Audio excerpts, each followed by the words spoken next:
أبي أروح أنا وياك البر ونحطب وناخذ الحطب ونبيعه بالسوق، وأنا مرة بغطي ما حد يشوفني.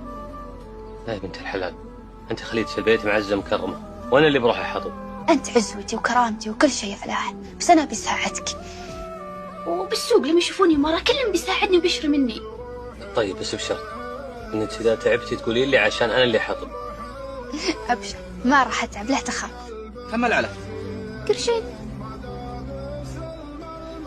ما عندك غير ذا العلف؟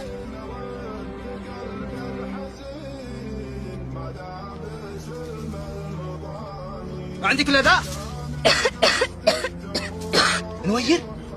يا انا ما علمتيني وانا ابوك ولا ما قلتي لي انا، ها؟ يبا أنا راضية بالليل، الله كتب علينا أنا وزوجي، وأنا أعين وأعاون بالطيب.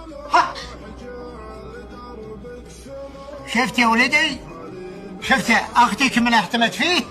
احتمت في رجلها، ما احتمت فيني وانا ابوها، ولا احتمت فيك وانت اخوها، عشان تدري ان الرجال له معزه عند الحرمه.